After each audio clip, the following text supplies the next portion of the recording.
Bonjour, c'est Pinkie Pie. Aujourd'hui, je vous accueille pour parler de la session de gameplay du jeu Shadwen. Je vais donc vous montrer un aperçu du jeu avec ce gameplay. On va prendre un chapitre au pif afin de pas trop vous spoil sur le jeu parce que ça serait un peu dommage quand même. Nous voici donc dans l'écran d'accueil. On a plusieurs choix. On va donc prendre un chapitre.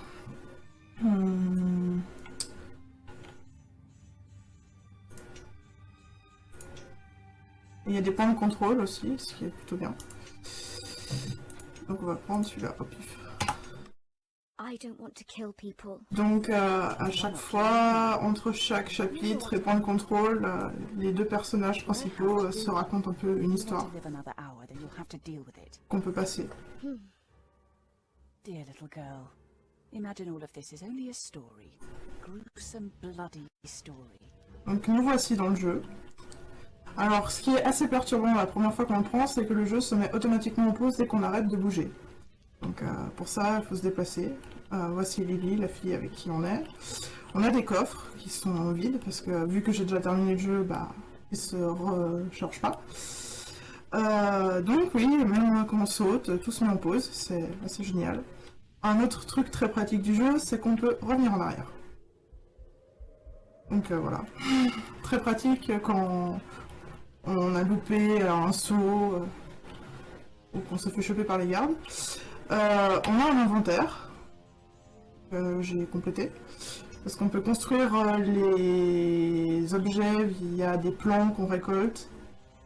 Donc par exemple là, normalement, bah celui-là je peux de nouveau le reconstruire. Donc il faut aussi les objets qui sont en noir. Donc si j'appuie sur plus, ça m'en recrée un. Donc le but, c'est de se déplacer sans se faire repérer. On peut se mettre accroupi, rentrer dans les tas de foin pour disparaître. On peut aussi bouger sans se faire repérer. Déplacer les objets. Le but, c'est justement de réussir le niveau. Donc on peut tuer tout le monde, c'est pas comme dans certains jeux d'infiltration où il faut passer sans faire de victimes. Moi je peux sauter, la Lily ne peut pas sauter, donc il faut lui faire un chemin pour qu'elle puisse éviter les gardes et arriver jusqu'à la fin du niveau. Vu que le jeu se met tout le temps en pause, si on appuie sur la touche, il y a une touche qui permet de faire avancer le temps sans bouger. Ce qui est très pratique, notamment quand les gardes font leur ronde. Donc voilà, très pratique. Comme vous avez pu remarquer, ils ont des espèces de lampadaires, enfin, ou plutôt des phares. C'est leur vision qu'on peut désactiver dans le menu, dans les paramètres. Mais moi, j'aime bien, ça me fait rire. Et puis, ça permet de modifier la difficulté. Là, comme je viens de me faire repérer, si je laisse le temps aller, on tombe sur un garde a été alerté, la partie est terminée, et on doit revenir en arrière. On n'a pas trop le choix. Donc voilà. On peut attendre gentiment et lui sauter dessus et le tuer, ce qui est bien. Ça détend. Et on peut déplacer les corps et les cacher afin que les autres gardes ne soient pas alertés par leur copain qui a mystérieusement disparu. Bien sûr, on peut aussi également s'amuser à leur dire coucou, se déplacer. On a un grappin qui nous permet de monter sur les murs et sur toutes les surfaces en bois. Je galère un peu avec ce ralenti. Ça se met tout de suite, dès que je lâche le bouton, en fait, ça se met en pause. C'est très pratique. Un peu galère.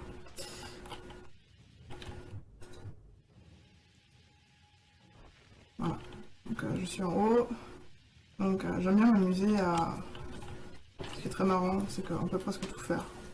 Prendre les objets, puis les déplacer. Pour que justement les gardes soient alertés et permettre au fait qu'ils soient dispersés. Et... Une fois qu'il y en a un tout seul dans un coin, bah, c'est comme dans tous les jeux. On le tue, puis voilà. Donc bon, pour l'instant, ils sont pas très motivés. Bon, là, je me suis foiré parce que je suis trop loin. Mais on peut faire des sauts et tant que, en fait, dès qu'on se foire, on peut revenir en arrière, c'est assez appréciable. On peut également leur sauter dessus directement.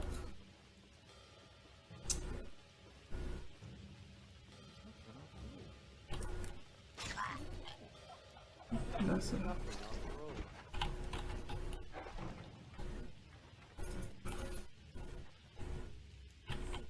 Placer furtivement et l'amener, hop, se cacher.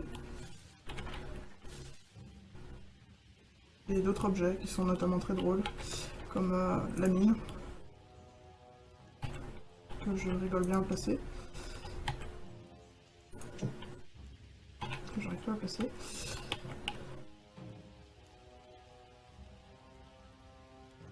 Hop, très facile à poser, et notamment très efficace.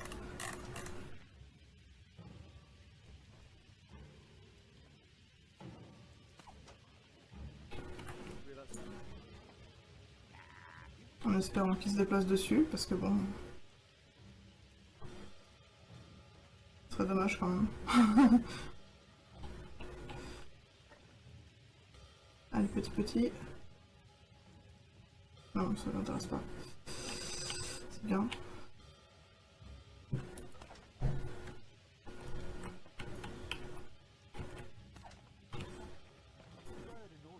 Allez, viens. Donc le déplacement des gardes, quand ils patrouillent comme ça, est assez aléatoire. Sinon, les gardes de patrouille, c'est surtout quand ils sont alertés, c'est assez aléatoire.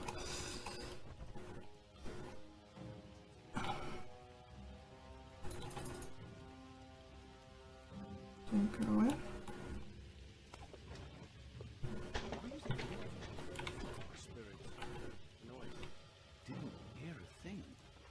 Voilà. Vraiment. Allez. Il n'y en a pas un qui est dévoué pour aller sur ma mine, hein, ça. Comme par hasard, je peux plus en créer. Il y a plein d'autres objets. Qui sont tous aussi sympas les uns que les autres.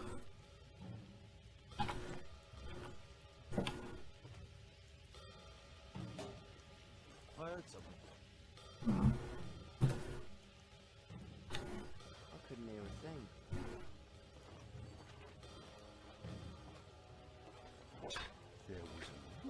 Voilà, donc il combat avec le machin, c'est bien. Mais il veut toujours pas marcher sur la mine. Ah, peut-être un petit peu d'espoir. Allez, avance. Fais sauter toi et tous tes potes. Voilà. Donc ils sont tous morts, c'est cool.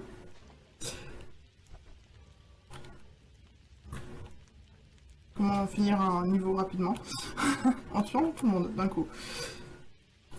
Donc Lily se cache tout le temps dans les fourrés, histoire de ne pas se faire choper par les gardes. Donc là par exemple on est coincé parce que cette porte, bah Lily elle peut pas la franchir, donc il faut que j'aille de l'autre côté pour l'ouvrir.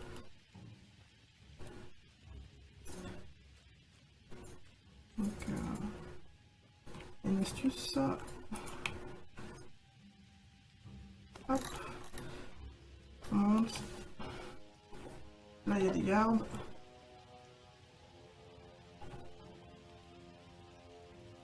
Pas la joie. Donc, je vais prendre le tonneau, le déplacer et leur faire rouler dessus. Les tonneaux qui ont une croix peuvent exploser. Donc j'aurais pu le mettre directement dans le feu et le faire exploser. Mais j'aurais été après un peu coincé avec les deux gardes qui sont là-bas pour ouvrir la porte. Mais bon, comme il y a des poutres, il y a toujours moyen de passer par-dessus. C'est vraiment, on est vraiment libre de faire comme on veut. La seule ligne directive, bah, c'est d'arriver au château à la fin.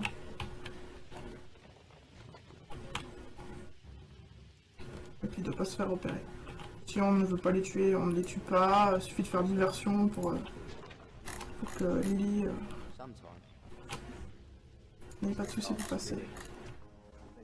Voilà, il suffit de faire comme ça. Hop. C'est vrai que c'est un peu compliqué cette histoire de... Ah, je vais même faire différemment.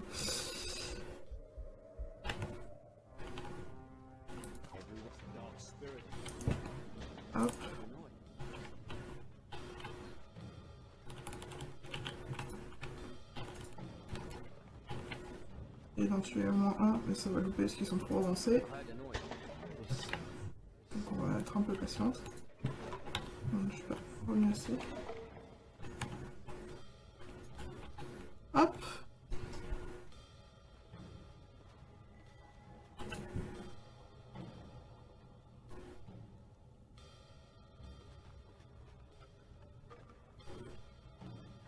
De toute façon, pas très motivés.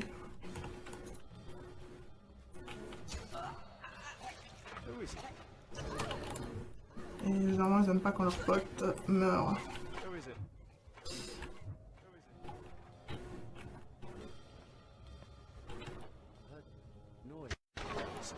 Hop, on saute et on tue. Voilà. Problème réglé. Dans ce genre de porte s'ouvre. Il faut hop, sur la barre, hop, voilà, c'est ouvert. Et notre copine Lily peut venir. On peut aussi lui donner des ordres, genre va là-bas. Et elle le fait. Ce qui en soi est pratique pour essayer de passer furtivement sans tuer les gardes.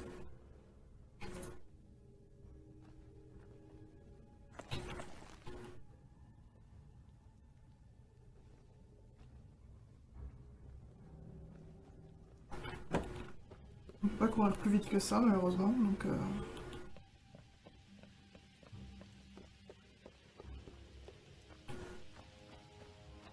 hop. Et toutes les portes de fin de niveau doivent s'ouvrir à deux. Donc il y a deux poignées parce qu'il faut absolument amener la petite fille avec nous. Donc je vais ouvrir. Voilà. Enfin, toutes les portes quoi. Sauf voilà, fin de niveau. You're a murderer.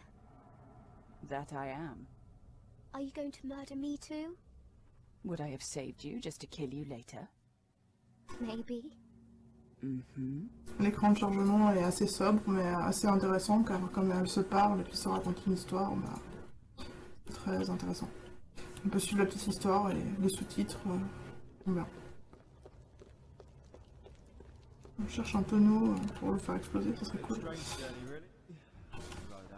Et généralement les gardes ne cautionnent pas les accidents naturels. Genre si vous avez le malheur de faire tomber un truc sur la tête d'un garde juste en face de son pote et qu'il le voit mort, il va pas totalement apprécier. Alors pas du tout en fait, et ça va revenir en arrière.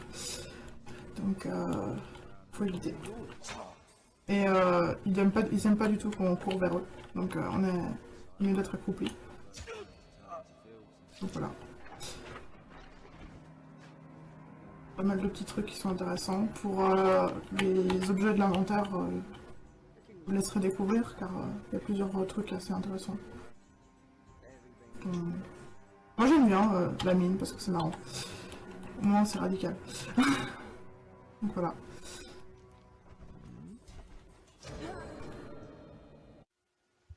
Voilà, voilà, j'espère que cette session vous a plu et je vous dis à bientôt pour une prochaine session de gameplay sur Gamer Network.